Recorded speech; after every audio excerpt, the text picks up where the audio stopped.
Tonight on WTOP-10 Nightly News, Oswego County gets approval from the New York Federation of Search and Rescue, how they are assisting in snow removal. Then, an agreement with Essex Partnership LLC, how Mayor Rob Corradino plans to sell electricity. Also, the Spring Career and Internship Fair took place earlier today. What students learned? WTOP-10 Nightly News starts now.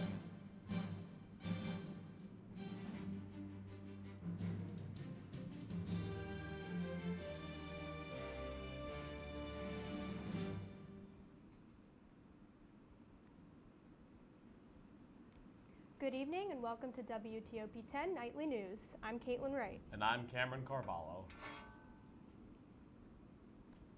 With summer approaching, students are starting to search for summer employment opportunities. Over 100 employers came to the Sweatman Gym earlier today for the Spring Career and Internship Fair. Representatives from several summer camps, law enforcement agencies, and news and radio stations were present at the event, hoping to find newly engaged students. The fair provides a wide range of opportunities to make valuable connections in a wide range of fields. But aside from connections, the event also included merchandise from booths and free food available inside the campus.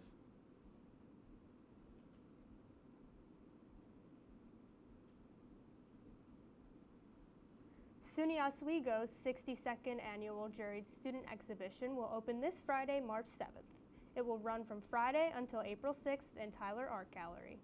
The exhibition features 80 artworks from Oswego students. It includes paintings, photography, animation, and more. Students will receive awards at the opening exhibition this Friday. It begins at 5 p.m. and is free and open to the public. The City of Oswego is moving to partner with a new broker to sell electricity on the open market. A resolution was approved Monday for Mayor Rob Corradino to sign an agreement with Essex Partnership LLC. The agreement would allow Essex to market and sell electricity and renewable energy credits from Oswego's High Dam hydroelectric facility in hopes to increase revenue for the city. The Oswego County Search and Rescue Team is assisting residents with snow removal.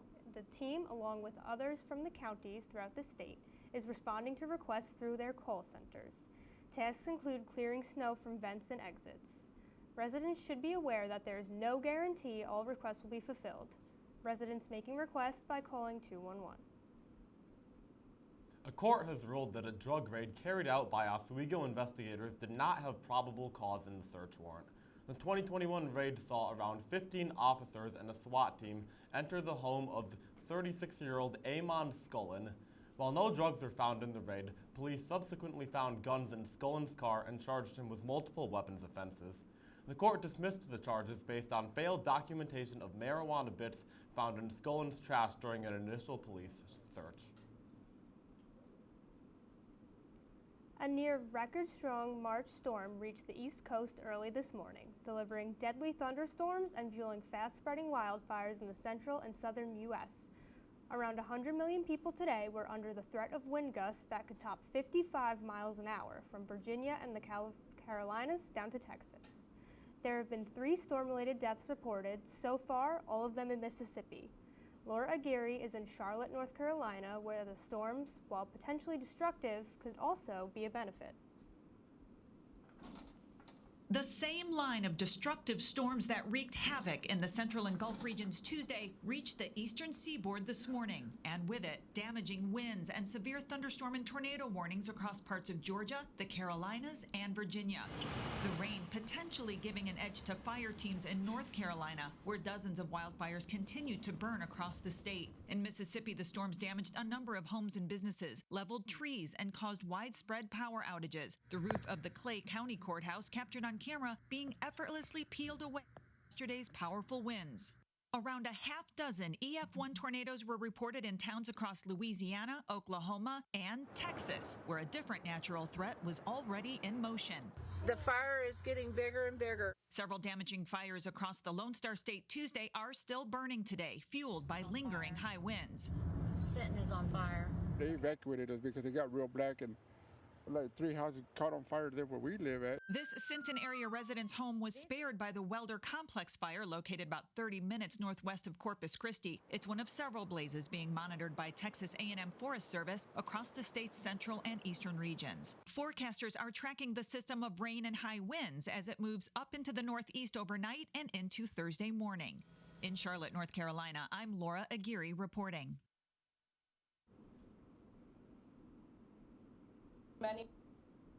The windy conditions also cause widespread power problems.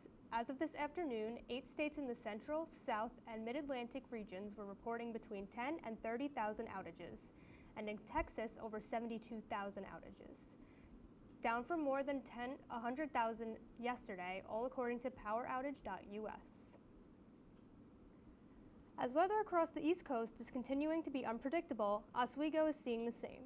Let's go over to Storm Team 10 meteorologist Aurora Fitzgerald with the latest updates. Thanks, guys. We're definitely having that unpredictable weather because Oswego is starting to see false springs, and we usually have a few of them. But right now, everything is melting. We're finally reaching above 32 degrees, which is the freezing point. So we have a flood watch until Thursday at 1 p.m. However, some other counties in the east, they have a flood watch until Thursday at 5 p.m. It'll really depend on the county that you're in, but mostly to the west, it's still going to be 1 p.m. But make sure to, if you see any high flood areas, especially when you're driving, you're going to have to go around it just to be safe with everything. And even wear the proper shoes, bring an umbrella with you because you're going to see some sprinkles and more snow that we're going to get into next week. But I'll have my full forecast coming up. Back to you guys at the desk. 7 people are accused of killing a 24-year-old man in upstate New York after subjecting him to several weeks of torture. Sam Nordquist was a black man from Minnesota, whose body was found last month wrapped in plastic and dumped in the Finger Lakes region. Authorities released an indictment earlier today outlining the charges placed against the people accused of murder. Nordquist was a transgender man, but there is no evidence that his death is the result of a hate crime. Many will ask the question, why? Well, as I stand here today as a human being, we'll never know the answer why. Because what human being could do what happened to Sam? We'll never make sense of this case. Evidence points to Nordquist being confined and tortured throughout the month of January. The investigation shows that Nordquist was physically and sexually assaulted and was denied proper nutrition and hydration during his time in confinement. Coming up later tonight, the latest on the tariff deal between Canada and the U.S. And President Trump spoke to Congress last night how he addressed Americans' concerns.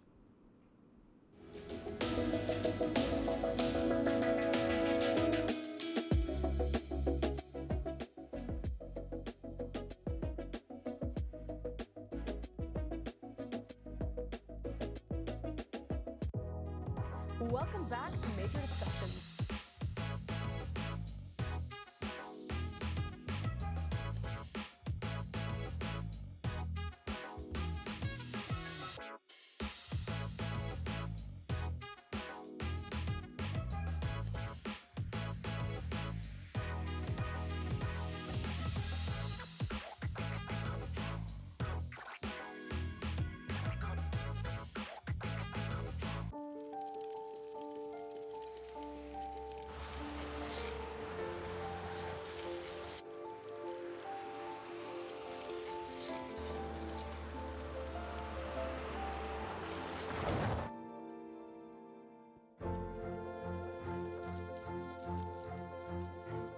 Did you know dragging chains can spark a wildfire? Only you can prevent wildfires. When I was in foster care, I never knew when I would have to move, so I always had my suitcase ready to go. Then one day, I was adopted. My new parents opened their hearts and home to me. My parents cook my favorite breakfast for me every morning. My parents take me on trips I never thought I would go on. They gave me a home and an even better reason to use that suitcase. My parents aren't perfect, but they're perfect for me. Hey there, I'm Al Roker, class of 76. Yes, way back in 76. Back when the Earth was cooling. You're watching WTOP.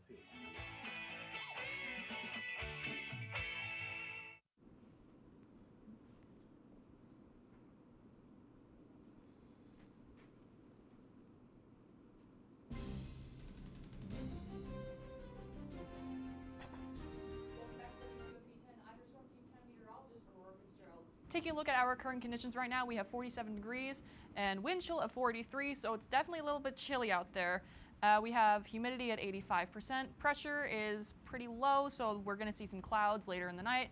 And winds, not too windy out there, southeast wind at 10 miles per hour. As you're heading out the day tomorrow, the roads tomorrow at 8 a.m., as you're heading out the door, should be totally fine. We are going to have developing sleet throughout the day, though, so you can see 12 p.m. to 6 p.m., the roads are definitely going to get a little icy because we're going to go back to that 32 degrees of freezing. As you're heading out on Friday, this is going to be the day of snow. We're going to get more snow, and the roads, it's going to stick to the roads. When you're heading out at 8 a.m., just make sure you have all the proper things with you in your car. God forbid anything would happen, but the snow shall dissipate by 6 p.m., and as you're heading out in the evening, everything should be totally fine. Taking a look at our future forecast. This is the rain that we had today. So we were getting those above 32 degrees. However, going into Thursday, we see this snow moving in right here at around 4:30. Now that's what you're going to have to look out for. And then the snow is it's going to be scattered, so it won't really affect Oswego too much. And then going into Friday, we're going to have dissipating snow as you're looking at 10:30 a.m. Not too much going on, but we're going to have overcast skies for a few days, and you're probably going to see some sprinkles of snow as we're heading into Saturday. We're hopefully going to see some clear skies, as the Futurecast is telling us. And mentioning Saturday, we have Oswego versus Plattsburgh in the SUNYAC Championships. I don't know about you guys, but I am so excited for that hockey game. At the puck drop, as we know right now, it is a little far out. We have 28 degrees, and then the end of the third period, it's going to be 25 degrees. So bring your jackets. It is going to be freezing just like the ice. Taking a look at your extended 7-day forecast. Thursday, we're definitely going to see a chance of mixed precipitation. Friday, 36 degrees. We see these temperatures going down, 34, 28, 32. But then back to Wednesday, we're going to be like plants with photosynthesis. That's how I felt today when the sun came out. It was beautiful. But right now, we're going to have to deal with a little bit of snow. Saturday for the game, make sure you have your coat, and because there's a chance of snow showers. But I'm looking forward to next week. Back to you guys at the desk. Thanks, Aurora. A Border Patrol operation in Big Fork, Montana led to the arrest of 17 undocumented immigrants. Border Patrol agents raided the construction site following an anonymous tip. The agency said they were taken into custody after being found ineligible. Local police were not involved. This comes after the Trump administration cracked down on Border Patrol across the country. Democrat Representative Al Green was removed from the House floor last night during President Trump's joint address to Congress. Green has been against Trump and has joined efforts to impeach him during his last presidency. Minutes into Trump's address, Green rose his cane and spoke about the cut to Medicaid funding. He was asked to sit down. When he didn't, Republicans started a goodbye chant. Green was escorted out, and House Republicans are now moving to punish him. The House chamber was filled with mixed reactions as President Trump addresses Congress last night. The meeting was unlike others, as the divide between the parties continues to widen. Democrats brought handmade signs while Republicans started a USA chant. Reporter Karen Kafa has more. President Donald Trump back in the House chamber for the first time since 2020. I return to this chamber tonight to report that America's momentum is back. Trump sought to rally a thin GOP majority around his agenda and convince the American public that his tariff policy, which prompted swift retaliation from Canada and China, with Mexico promising measures coming Sunday, and faces skepticism from some fellow Republicans, will benefit them in the long run. Tariffs are about making America rich again and making America great again, and it's happening, and it will happen rather quickly. There'll be a little disturbance, Trump also defended the work of the Department of Government Efficiency, which has slashed thousands of jobs from the federal government in just weeks. He singled out billionaire Elon Musk in the chamber, who has been leading the charge. Everybody here, even this side, appreciates it, I believe. Meanwhile, a number of Democrats brought laid-off government workers as their invited guests, putting Trump face-to-face with them. Other Democrats showed disapproval of his policies with signs or by leaving the chamber. Democratic Congressman Al Green of Texas was removed from the chamber after yelling at the president. The chair now directs the sergeant-at-arms to restore order. The official Democratic response to Trump's speech was delivered by freshman Senator Alyssa Slotkin of Michigan, a state she says will feel a direct hit from the Canadian tariffs. He's on the hunt to find trillions of dollars to pass along to the wealthiest in America. And to do that, he's going to make you pay in every part of your life. President Trump addressed many topics last night, but policy changes involving taxation and tariffs are still highly concerning for many Americans. President Donald Trump and Canadian Prime Minister Justin Trudeau spoke for nearly an hour today. They spoke about Trump's 25% tariff on Canada and Canada's imposed retaliatory tariff on American goods. Trump said Canada's efforts to reduce fentanyl trafficking are, quote, not good enough. The president did just For anything to be done about the tariffs when talking about illegal fentanyl imports, Trump continues to speak about the Canadian and Mexican borders together. Was not pleased, as you said. He said it's not good enough. He told Prime Minister Justin Trudeau that directly. The call ended in a somewhat friendly manner as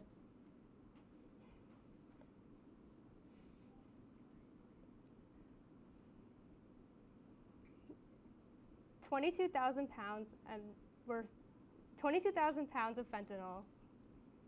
Coming up next, the importance of cervical screening, how often you should be getting tested,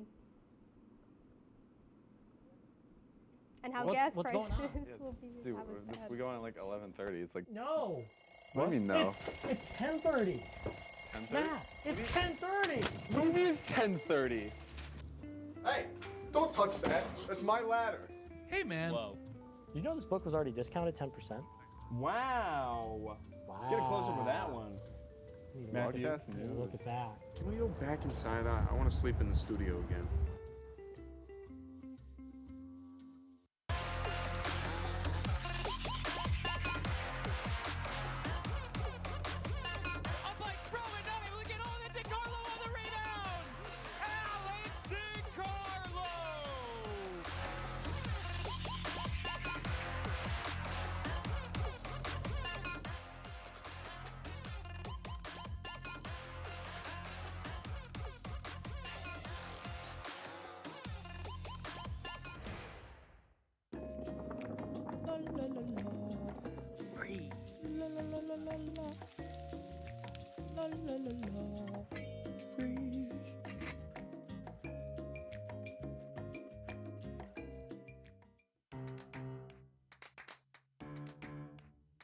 We'll deep dive into our feelings in our Real Talk segment. Stay tuned because it's about to get real.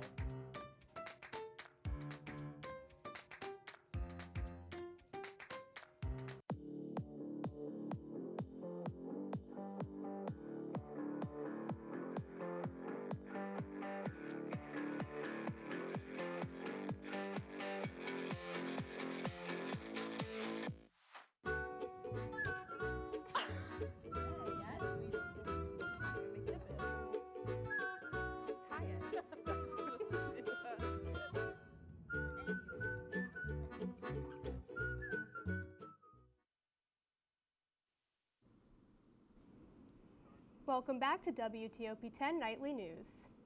The Trump administration's tariffs on fuel imports from Canada will affect gas prices unevenly. This is because the nation receives gas and diesel from various sources. Canada remains a prime source of oil for gas, and last year it shipped in 1.5 billion barrels to the American market. Experts say that the West Coast and Northeast will likely see these gas prices raise sooner than other regions, but that it will not be immediate.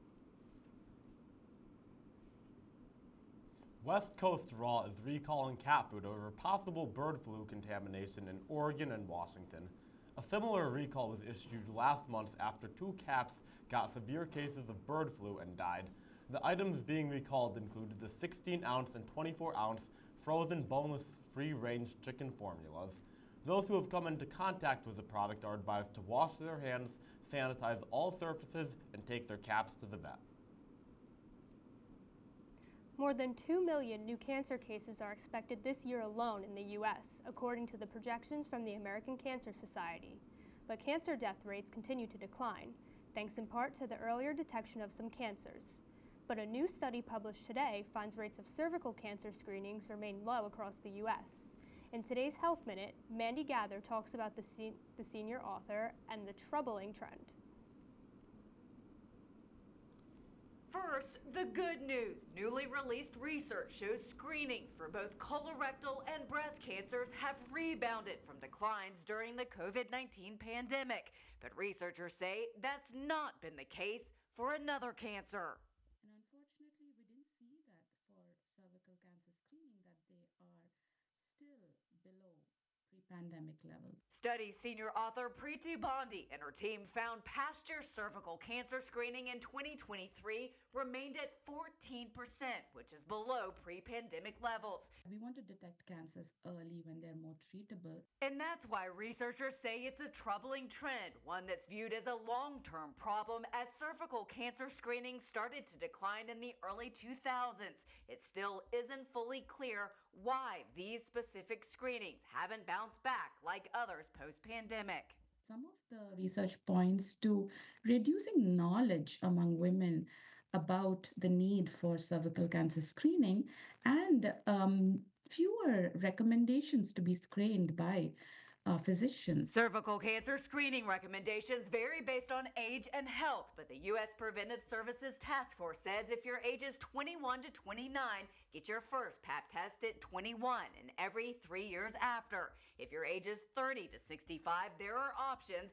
Get tested for human papillomavirus, which can cause cervical cancer, every 5 years, or an HPV Pap co-test every 5 years, or a Pap test every 3 years. For Health Minute, I'm Mandy Gaither. Cervical screening recommendations are developed by several organizations. Updated cervical cancer screening guidelines from American Cancer Society recommend starting screening at around age 25 with an HPV test and having HPV testing every 5 years through age 65. However, the organization says testing with an HPV Pap co-test every 5 years or with a Pap test every 3 years is still acceptable. A woman at the Tiger Creek Preserve in Polk County, Florida, has been bitten by an alligator while paddling.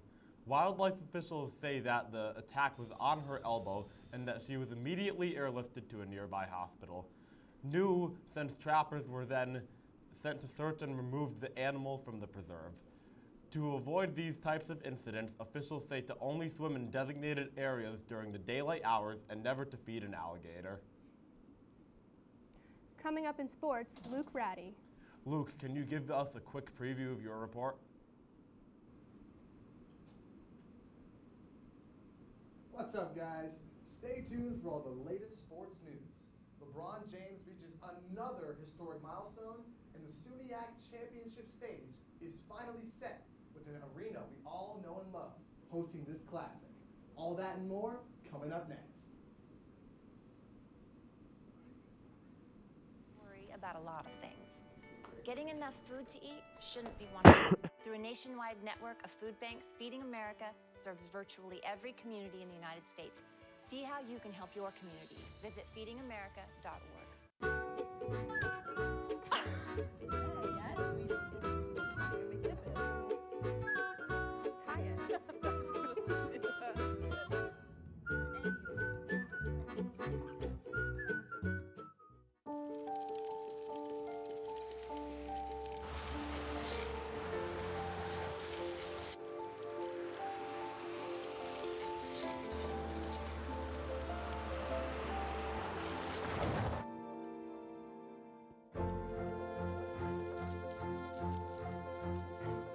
Did you know dragging chains can spark a wildfire?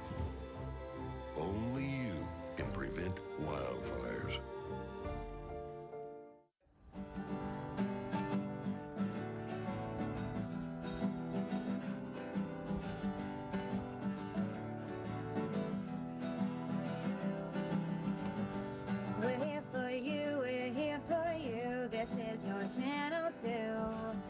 sports and news and what to do, we're here for you. It's your TV, you're watching WTOP. Your TV, thanks for watching WTOP.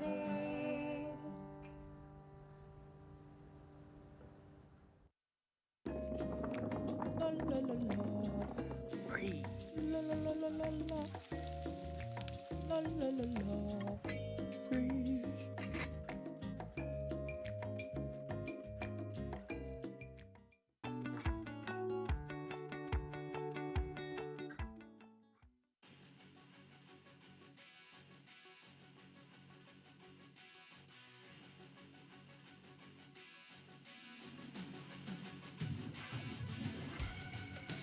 Back to WTOP-10 Nightly News. I'm your sports guy, so let's get to it. Starting off with Oswego basketball, 3 Lakers received earned recognition for their remarkable seasons. Aki Anderson and Xavier Allen were both named third-team All-Conference, but the special honor goes to Deacon Judd. Judd has been named SUNYAC Rookie of the Year, as well as the SUNYAC Best Player of the Year. In 26 games for the Lakers this season, the star player averaged 13 points per game and had 38 assists. In just his freshman year, Judd has already made a huge name for himself. Not many thought that the Lakers would get here, myself included.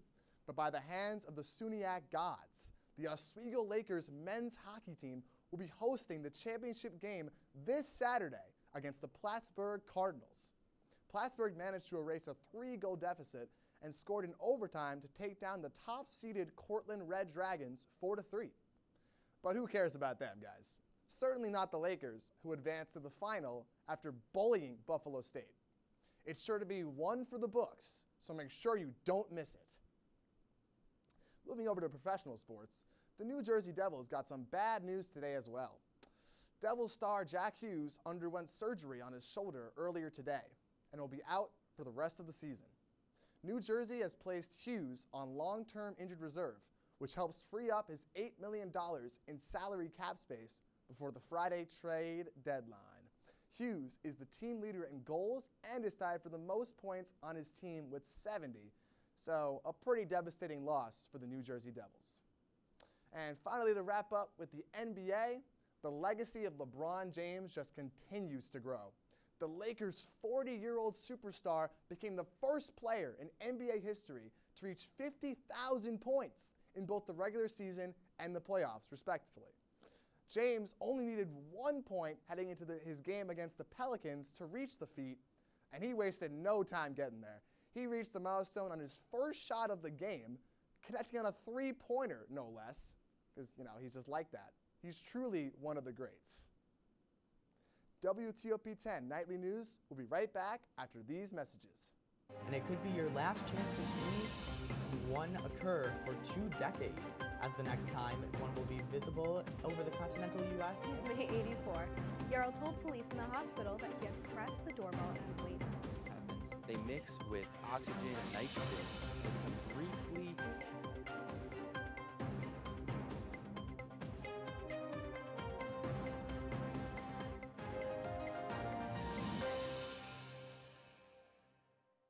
What's going on? Yeah, dude, we go on at like 11:30. It's like No. What do you mean no? It's 10:30. 10:30? Matt, it's 10:30. What do you mean it's 10:30? Hey, don't touch that. That's my ladder. Hey, man. Whoa. You know this book was already discounted 10%? Wow. Get a close up of that one. Matthew, Look at that. Can we go back inside? I want to sleep in the studio again.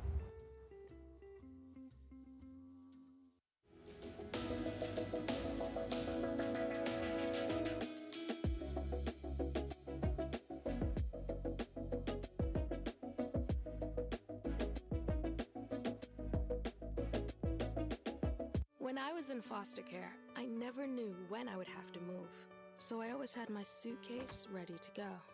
Then one day, I was adopted. My new parents opened their hearts and home to me.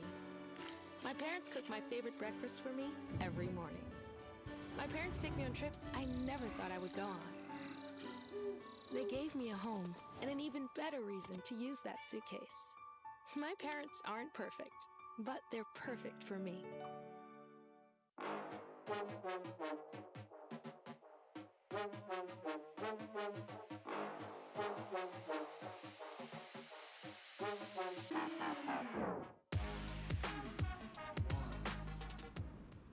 That's our report for tonight. Be sure to stay